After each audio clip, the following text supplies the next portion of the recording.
Hey everyone, I hope all of you are doing well and welcome to Kayan Al-Bashar. So today we are finishing off the Red Panda habitat that we started in the last video. Mostly though doing all the plants and of course starting out with a waterfall because waterfalls and floating rocks are just amazing together and they really create that mystical feel that I'm going for with Kayan Al-Bashar. So you might wonder, where is this brownish tint that you talked about in the community tab? Well, this footage is recorded just before that happened. Like, I saved the game and then went and did something else and opened up Kayan Al-Bashar and it had this weird brownish filter, and you might... Well, some of you guys actually said that you actually like it more with the brownish filter, but I really dislike it, mostly because when it comes to all the plants, and this is kind of ironic what I'm going to say because Tinopolis is completely built in a brownish filter, and for everyone who doesn't watch Plant Coaster or my Plant Coaster videos, Tinopolis is basically a Grecian park, but all the plants there I wanted to kind of be washed out, so that's why I used the brownish filter in that park. But with Kayan Al-Bashar, I really want to make it as colorful as possible, so with that brownish tint over it, all the flowers are just kind of brown, like they blend in completely, which is what annoys me the most because I was really struggling a long time with like, alright, which flowers can I use, which flowers can I not use because they're just too heavily contrasting.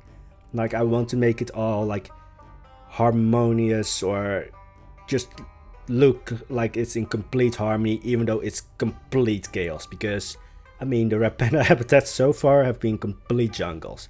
And that's also what I'm going for in the second Red Panda habitat. So yeah, also we are going to move on to a different zoo at 1/3 of the video. This is not that we are like completely actually going into a different zoo, but it's just building in a different zoo, making a blueprint that we can later put into Kayan Al-Bashar, but just so that I can build without that weird brownish filter. And I've tried everything to get that weird brownish filter out of Kayan Al-Bashar. But yeah, in the end I just sent the save file to Frontier asking what's wrong with the save file, because the brownish filter doesn't show up in any other zoo. I mean, otherwise I wouldn't go to another zoo. So I have heard back from them that they are working on it, which I'm extremely grateful for, because I do realize it's the second week of release or after release, so they are probably working on a lot of bigger things than just my tiny save file. So yeah, kudos to Frontier. I mean, they answered actually pretty quick. And I am really impatient, so yeah, one day after I sent in the save file I already was emailing Frontier of like, alright, what's the situation on the save file? And they, or at least they, Bo answered like the angels he is really quickly. And anyway, so yeah, kudos to Frontier and also kudos to Bo because he's an angel. But anyway, so yeah, we will move on into a different zoo until basically Kayan Al-Bashar is fixed. I mean, I can go back into Kayan Al-Bashar, but yeah, I just really dislike the brown filter. But anyway, back to what we're building, otherwise I'm going to be talking about the, well, Kayan Al-Bashar's current situation for probably the entire video. But when it comes to the plants, because as I said, I'm going for a complete jungle style for this habitat, but I have found out that when I'm building with plants, well, I've kind of a system down how to make it look a little bit natural, at least in my opinion, and that's just using 3 layers. Like, you have the first layer, which is like just ground cover, which is a lot of the bigger shrubs that I place, like the, well, they just look like a pile of leaves, but they are shrubbery, but they're just there to cover the ground.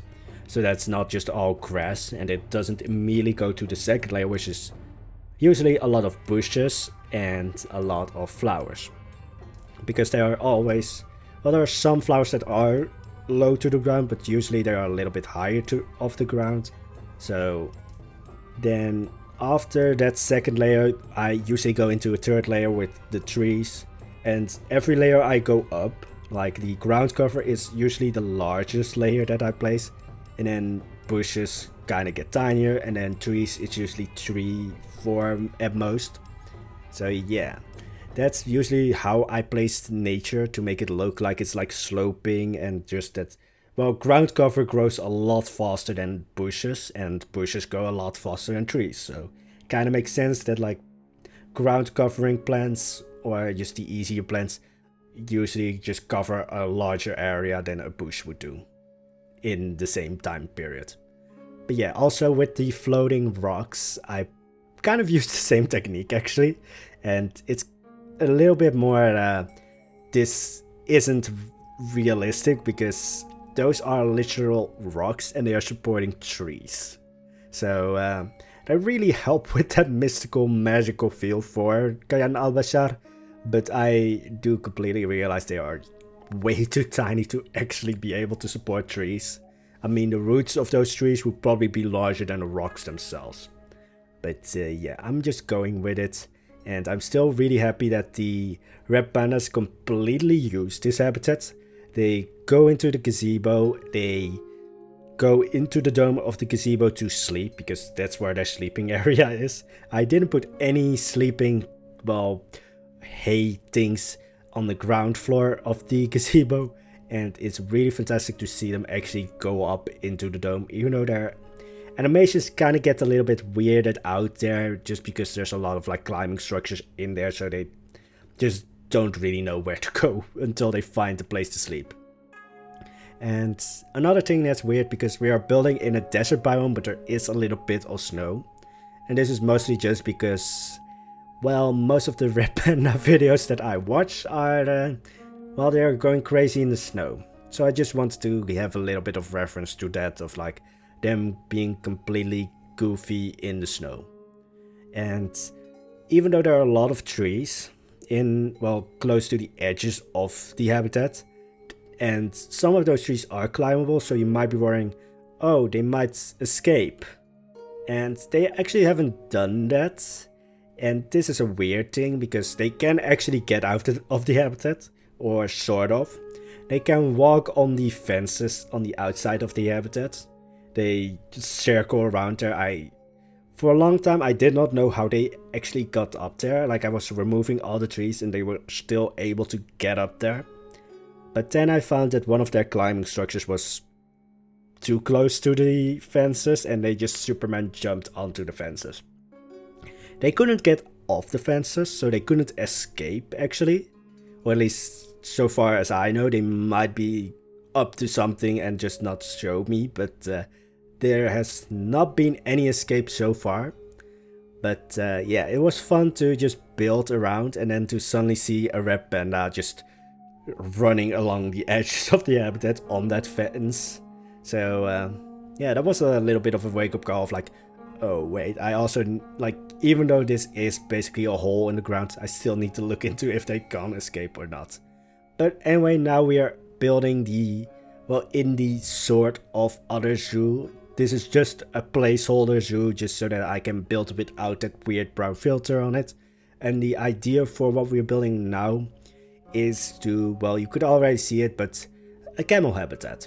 So it's basically the idea for the entire habitat is to have this oasis to the side from which the guests can see the habitat, and then a desert on the other side, because I just don't really find the desert that interesting. But also, when it comes to nature, a desert, for me at least, is somewhat harder to build, just because, I mean, you guys know, I go completely insane with all the plants, and then a desert almost doesn't have any of them. Like, in a desert you don't really have a lot of trees, you don't have a lot of shrubbery, you have maybe some ground covering some places, but most of the time it's just sand. And maybe some dead trees. But then I don't have any dead trees which could realistically fit in with the style I'm going for, so yeah. I'm just using a lot of the ground covering, or actually also not a lot. A lot of it is almost completely sunken into the ground, just to have like the tops of the trees, the ground covering showing. And yes, I couldn't help myself, there are some trees in the desert. Just because, well, it felt a little bit weird, because there's just a really well, huge drop off in nature, like in 1 to 2 meters. Like you go from the oasis and you're bam into the desert. So yeah, again with the sloping nature, I'm just trying to find excuses to build more nature in the desert, which kind of defeats the purpose of a desert. But yeah, so it's a completely floating island. So this is where I was like, I felt weird that I'd never thought of this before, but well, the habitat counts not only the floating island, but everything that's below it and beneath it as the habitat. So if there's a lot of grass beneath the floating island, it does count for the entire habitat. So for a long time the camels weren't happy because they had a lot of long grass. And I just thought like, there is nothing in this deserty thing, or this desert floating island. And then I looked underneath the island and I thought like, oh, here's a lot of long grass. Is it counting this also with habitat? And then I forget that someone said, yes, that does count. So this might also be why I get away with a lot of foliage, because basically underneath the floating island there's nothing. So because the habitat might still count when it comes to foliage, everything underneath the habitat as well, this might be the reason why I get away with a lot more foliage. I'm still hating the coverage slider, but yeah, the floating islands in a way sort of worked with me. So I'm really happy for that, because otherwise this would probably be insane. I mean, the camels still hate it. Well, the coverage slider is not as bad. It's just that I've used a lot of plants that aren't native to their habitat. But because all of the other needs are completely fulfilled, like food, enrichment and such, they don't mind it, because in the end the plants is, well, it has its own tab completely, but it's in the end not a huge thing if you have 0% on the happiness when it comes to plants. In the end, it doesn't really matter that much. And yeah, this is another thing that I was worried about. Do animals fall off the floating islands? I mean, they do sometimes bug out and then you find them underneath the island. But yeah, the animals are smart enough that they don't jump off the island. So I'm happy with that. That's like the main concern I had for a long time with building floating islands. I was like, alright, maybe if I place a monkey habitat, they will just jump off the island. Because yeah, I had low, well, how do I say this? I didn't have much faith in my animals being smart. I mean, I don't have much faith in myself when it comes to that, so yeah. Anyway, another floating rock, like not floating island, but floating rock, because, well, a waterfall. Do I need to say more? I wanted another waterfall, and it really helps with, first of all, a reason why this oasis is here, because it's a desert, so the oasis is very rare. It's a floating island, so most of the water would naturally just go off the island. So, you know, because there's still some amount of gravity, and I'm going into that later. But I just wanted a mystical feel to the area, mostly, and I wanted a reason for the oasis. And well, with the mystical feel, it's just more like, where does this water come from? Because it's a floating rock. Where does the water come out of that floating rock? How does it... Yeah, let's just move on. But anyway, so the oasis is complete jungle. The rest of the habitat is a sort of desert. But now we are going to build what is basically the entire premise of this floating island. And I'm going to probably butcher the pronunciation. Caravanserai. I think that's the English pronunciation. I think in Dutch the pronunciation is Caravanserai, but in English it's Caravanserai. I've no idea when it comes to pronunciation. You guys know that pronunciation is my worst thing. Like, I already referenced this in the last video because, well, let's just say words are hard. I think I'm going to make that into like some sort of catchphrase, because pronunciation and just words in general I don't do well with. But yeah, also, if I'm correct, his username is Connor, or actually quickly going to look that up. You might hear my mouse click for a little bit, but let's just quickly look it up, because that's one thing where I don't want to miss it. Yes, Connor. He was really happy that I mentioned his comments, but usually it's just I reply to comments usually just before I start a commentary, so they're fresh in my head. And this is just another example of like, these commentaries are never scripted, so whatever pops into my head, I just say. Like, I'm not shy about like, oh, I should probably be professional. No, I think I've thrown that out half a year ago. Like, these commentaries are just me being a little bit goofy and just having fun. So yeah, if you comment something and I find it interesting or funny or in any other way just interesting, it usually ends up in the video because my head just goes there. But anyway, so yeah, words are hard, and this is a caravanserai or serai. I might go for the Dutch pronunciation, but that might confuse the hell out of you guys, because I think that most of you guys aren't Dutch. Well, there's some actually. But anyway, so the idea for the caravanserai. Well, first of all, it kind of works with all the camels, because, well, a caravanserai was to basically give caravans going from Africa, Europe to Asia and vice versa a place to stay at night. They were usually they started off as fortresses, but over time, when trade routes became more important and probably were a little bit less important, they just completely transformed into sort of like roadside inns. So they were just used to, well, give a safe place for the night for caravans going from Europe and Africa to Asia and back.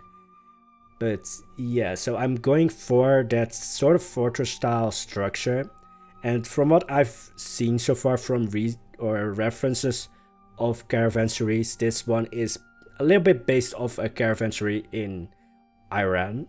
I mean, well, it was alongside the trade routes. I mean, the most important trade routes that I know of going from Europe to Asia, not to Africa, but also from Africa. Probably you guys also know this, but the Silk Route. So yeah, they were, well, usually found in, well, Islamic lands, such as, well, going from Turkey into Iraq, Iran, you know, going to the east.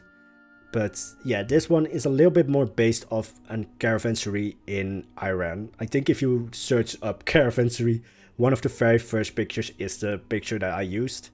But all these caravanserais usually had one thing that I never actually saw, or I never really thought of when I thought of a caravanserai, which were these arches. And from what I know so far, like, again, if I'm wrong, please do correct me. I always try to say this.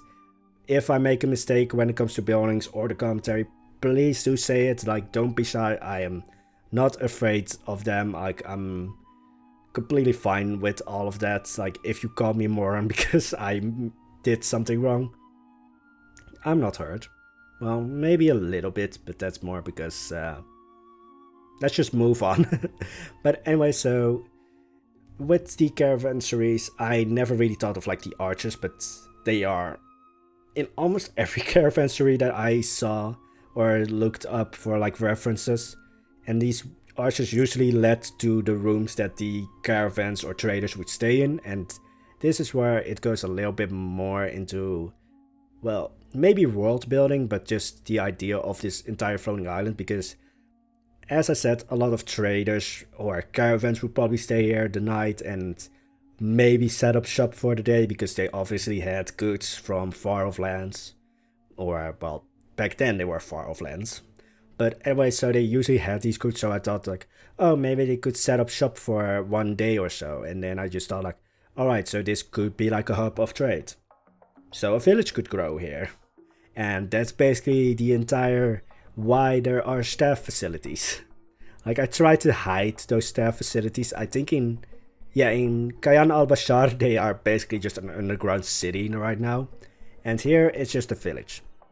So the guests can see the camels from basically the other side of the oasis, and then at both sides or ends of the route or roads of the guests, or what the guests can see, there are two, well, stacks of buildings, which I'm just going to make into a village, which is going to be in the next video, because this Caravanserai island just, yeah, I thought I could make this into one video, but no.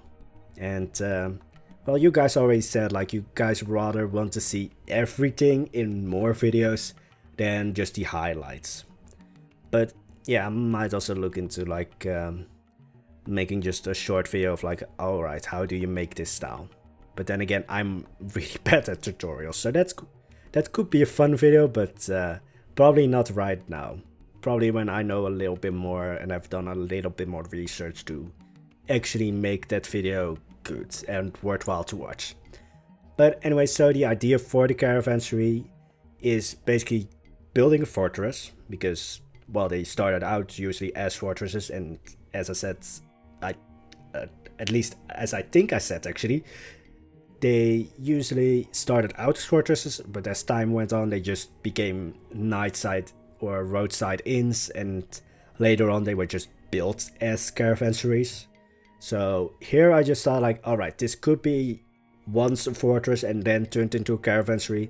This is also why the decoration is a little bit milder, because with a fortress you don't really go into decorating it. Well, you could if it was like a very stable region, but then why would you have a fortress there or a castle?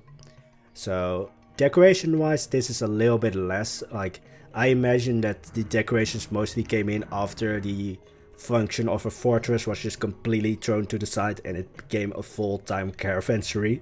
So yeah, the decorations is really mild. And then I just added a little bit of like, oh, let's add a little bit of a canopy here, let's add a small little structure there, just to completely make it look like somebody else had taken over, or at least it has changed function. Also, this was a question that I got, which was about the mud, or the, yeah, I think it's the mud column. Again, names I don't remember usually because, well, there are just a lot of things in Blend 2 right now. But I use those to center domes and such, so that if you basically want to mirror them, it's a lot easier, because you can just click the entire, or select the entire one edge of the dome, turn it around 180 degrees, and then copy it and just keep turning it around, and it's completely symmetrical and such. And yeah, this building needed a spire because yeah, it just, this is, especially with Gianopolis it was the case, but also here, to add height to the building without adding much volume to the building, I usually just place a tower. Like, that's my, basically my go-to for every time I think a building is too low but I don't want to make it any larger. It's just like, add a tower. Like, that's just really, whenever that happens, that's like, alright, let's add a tower. And usually it works. And here it also worked. It also brings a little bit more color to the building, because that's the one thing that is probably the most important to these buildings that are built right now, is, well, they are completely made out of sandstone, and of course sandstone has one color. And then if you completely build a building out of sandstone, or I think in Mesopotamia they were usually built out of like mud bricks and such, usually they are pretty bland, because there's not a lot of different colors. I mean, I can get away with it by using a little bit more wood in areas, but yeah, making these buildings, it's always a little bit of like, alright, I've built the structure right now, how do I make it so that it's a little bit more colorful than probably realistically it would be, or accurately it would be. But yeah, I mean, Kayan Al-Bashar and this floating island, which is going to be placed in Kayan Al-Bashar, and I'm going to blueprint this, because so far the entire island is able to be blueprinted. It's going to be interesting what happens with the terrain work, because that was the thing in Plant Coaster, where the terrain wouldn't, you know, transfer into the blueprint.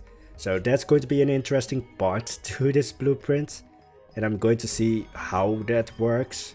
But yeah, so far the entire island is able to be blueprinted. It is also almost completely self-sustaining.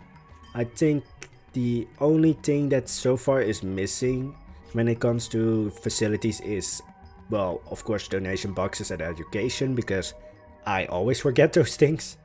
But also I think the only thing besides that that's missing is, I think, a quarantine.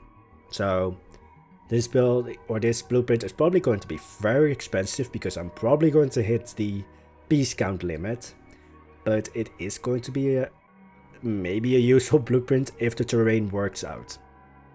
So yeah, all the shops are in the Caravanserai. I might actually also open it up a little bit so that you can put exhibits in there.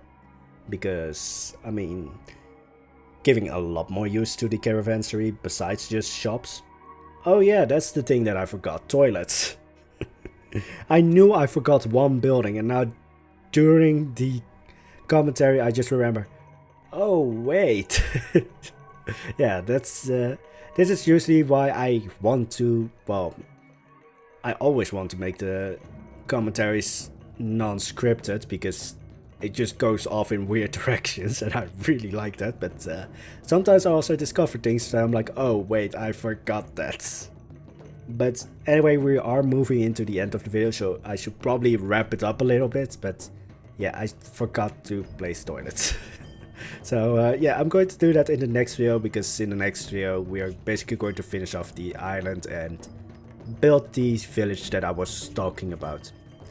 But anyway, so, well, quickly decorating the inside of the Caravanserai, because as I said, it was a little bit of like a hub of trade, or it could be, because a lot of traders and caravans will pass here on the Silk Route, but also other trade routes from Europe and Africa to Asia and back, of course. Well, happens if you walk into raiders, then maybe not back.